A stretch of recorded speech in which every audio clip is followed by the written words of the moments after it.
Judges chapter 9 focuses on the rise of Abimelech, the son of Gideon, as a self-proclaimed king over Israel. After the death of Gideon, Abimelech seeks power and convinces the leaders of Shechem to support him in his quest for kingship.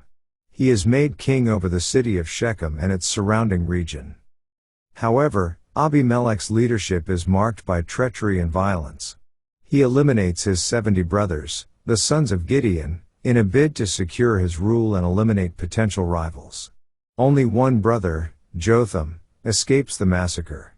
Jotham delivers a parable to the people of Shechem, condemning their actions in making Abimelech king and foretelling the destructive consequences of their decision. As predicted by Jotham's parable, strife and conflict ensue during Abimelech's rule. A significant portion of the chapter narrates the conflicts and battles between Abimelech and his adversaries, particularly the people of Shechem. The chapter also introduces the woman who drops a millstone on Abimelech's head, leading to his eventual death.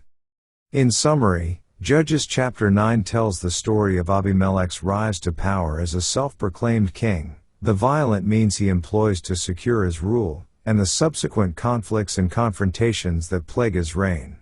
The chapter underscores the consequences of human ambition and the destructive nature of leadership based on treachery and bloodshed, serving as a cautionary tale within the broader narrative of the book of Judges. Let's now read Judges chapter 9. And Abimelech the son of Jerubbaal went to Shechem unto his mother's brethren, and communed with them, and with all the family of the house of his mother's father, saying, Speak, I pray you, in the ears of all the men of Shechem, whether is better for you, either that all the sons of Jerubbaal, which are 70 persons, reign over you, or that one reign over you. Remember also that I am your bone and your flesh. And his mother's brethren spake of him in the ears of all the men of Shechem all these words, and their hearts inclined to follow Abimelech, for they said, He is our brother.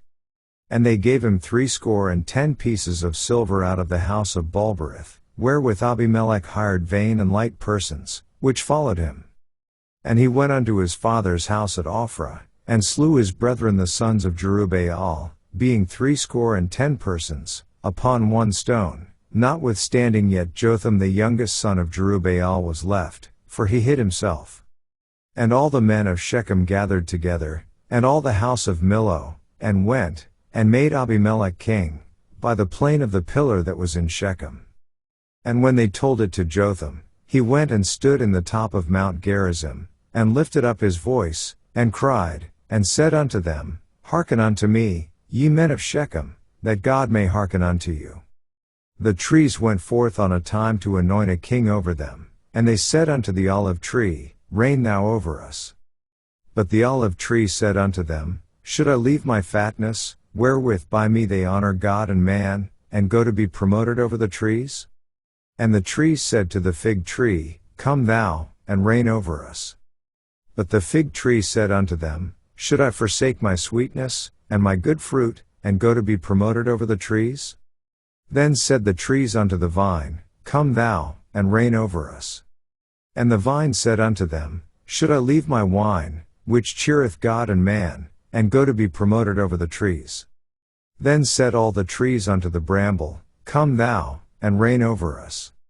And the bramble said unto the trees, If in truth ye anoint me king over you, then come and put your trust in my shadow, and if not, let fire come out of the bramble, and devour the cedars of Lebanon.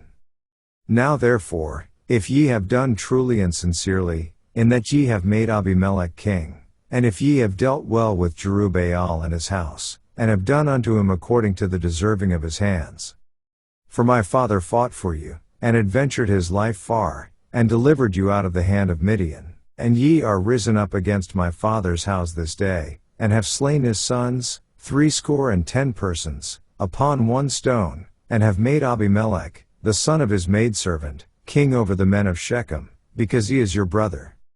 If ye then have dealt truly and sincerely with Jerubbaal and with his house this day, then rejoice ye in Abimelech, and let him also rejoice in you.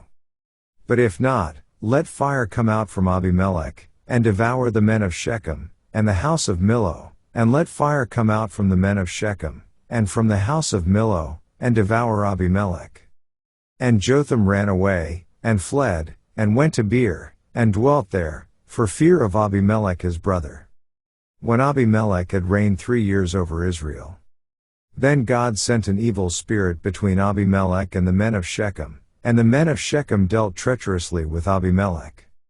That the cruelty done to the 70 sons of Jerubbaal might come, and their blood be laid upon Abimelech their brother, which slew them, and upon the men of Shechem, which aided him in the killing of his brethren. And the men of Shechem set liers in wait for him in the top of the mountains, and they robbed all that came along that way by them, and it was told Abimelech. And Gaal the son of Ebed came with his brethren, and went over to Shechem, and the men of Shechem put their confidence in him. And they went out into the fields, and gathered their vineyards, and trod the grapes, and made merry, and went into the house of their God, and did eat and drink, and cursed Abimelech. And Gaal the son of Ebed said, Who is Abimelech, and who is Shechem, that we should serve him? Is not he the son of Jerubbaal? And Zebul his officer? Serve the men of Hamor the father of Shechem, for why should we serve him? And would to God this people were under my hand. Then would I remove Abimelech. And he said to Abimelech, Increase thine army, and come out. And when Zebul the ruler of the city heard the words of Gaal the son of Ebed, his anger was kindled. And he sent messengers unto Abimelech privily, saying, Behold, Gaal the son of Ebed and his brethren be come to Shechem, and, behold, they fortify the city against thee. Now therefore up by night, thou and the people that is with thee, and lie in wait in the field. And it shall be, that in the morning, as soon as the sun is up, thou shalt rise early, and set upon the city, and, behold, when he and the people that is with him come out against thee, then mayest thou do to them as thou shalt find occasion. And Abimelech rose up, and all the people that were with him, by night, and they laid wait against Shechem in 4 companies. And Gaal the son of Ebed went out, and stood in the entering of the gate of the city, and Abimelech rose up, and the people that were with him, from lying in wait. And when Gaal saw the people, he said to Zebul, Behold, there come people down from the top of the mountains. And Zebul said unto him, Thou seest the shadow of the mountains as if they were men. And Gaal spake again and said, See, there come people down by the middle of the land, and another company come along by the plain of Meonanim. Then said Zebul unto him, Where is now thy mouth, wherewith thou saidst, Who is Abimelech, that we should serve him? Is not this the people that thou hast despised? Go out, I pray now, and fight with them. And Gaal went out before the men of Shechem, and fought with Abimelech. And Abimelech chased him, and he fled before him, and many were overthrown and wounded, even unto the entering of the gate. And Abimelech dwelt at Arumah, and Zebul thrust out Gaal and his brethren, that they should not dwell in Shechem. And it came to pass on the morrow, that the people went out into the field, and they told Abimelech. And he took the people, and divided them into 3 companies, and laid wait in the field, and looked, and, behold, the people were come forth out of the city, and he rose up against them, and smote them. And Abimelech, and the company that was with him, rushed forward, and stood in the entering of the gate of the city, and the 2 other companies ran upon all the people that were in the fields, and slew them. And Abimelech fought against the city all that day, and he took the city, and slew the people that was therein, and beat down the city, and sowed it with salt. And when all the men of the tower of Shechem heard that, they entered into an hold of the house of the god Berith. And it was told Abimelech, that all the men of the tower of Shechem were gathered together. And Abimelech gat him up to Mount Zaman, he and all the people that were with him, and Abimelech took an axe in his hand, and cut down a bough from the trees, and took it, and laid it on his shoulder, and said unto the people that were with him, What ye have seen me do, make haste, and do as I have done. And all the people likewise cut down every man his bough, and followed Abimelech, and put them to the hold, and set the hold on fire upon them, so that all the men of the tower of Shechem died also, about 1,000 men and women. Then went Abimelech to Thebez, and encamped against Thebez, and took it.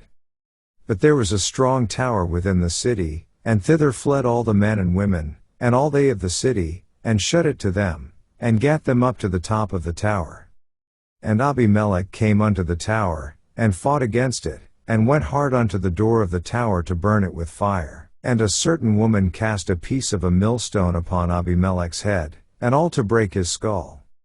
Then he called hastily unto the young man his armor-bearer, and said unto him, Draw thy sword, and slay me, that men say not of me, A woman slew him. And his young man thrust him through, and he died. And when the men of Israel saw that Abimelech was dead, they departed every man unto his place. Thus God rendered the wickedness of Abimelech, which he did unto his father, in slaying his 70 brethren. And all the evil of the men of Shechem did God render upon their heads, and upon them came the curse of Jotham the son of Jerubbaal. This ends our reading of Judges chapter 9.